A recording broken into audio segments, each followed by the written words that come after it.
What up, YouTube? This is the Video Killer. I'm here to do a little, a little review about the Hi-Point 9mm. Hi-Point 9mm Luger. I don't know if y'all can see that. Hi-Point 9mm Luger. I had this weapon for a while, and I had another Hi-Point at one point in time. Got rid of that one. Went without a handgun for a while. I tried to buy another one. So, went out, didn't have too much money. So, for the price, I paid $180. It's taxes included. Got 2 magazines. Both of them loaded. So, run up if you want, get popped. Haha. Nah, I'm just playing. But hey, try me if you want. Fired it a few times.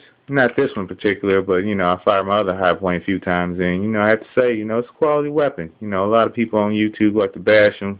Some people give them praise, but, I just think people who bash them just spent a lot of money on, Glocks, Heckler and Kochs, and, if you got the money to spend, hey, do it big.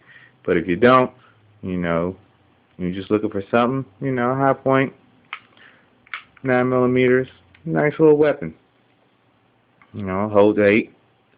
Some people like to put the 8 in, load it up, put one in the chamber, take the clip back out, and put one more back in so you can hold 9. But, jamming the mags too tight, like Biggie said, don't fill them clips too high, get them bullets room to breathe, so, you gotta go do your thing, space, because you don't want this bad boy jamming up on you, because some of them do jam up if you do use cheap ammunition. I use Winchester or American Eagle. You can get Winchester at Walmart, but you got to get there early because you know how the ammo goes at Walmart. Here today, gone tomorrow. But the American Eagle, you can go to Dick's Sporting Goods if there is a Dick's Sporting Goods where you all live. But, that's pretty much I got to say about the Hi-Point. I'm probably going to get some videos on here of me firing it. Check out my other video, my brother's Gangsta Walk video. We doing it big in Louisville. It's old school. But, alright, YouTube. Peace.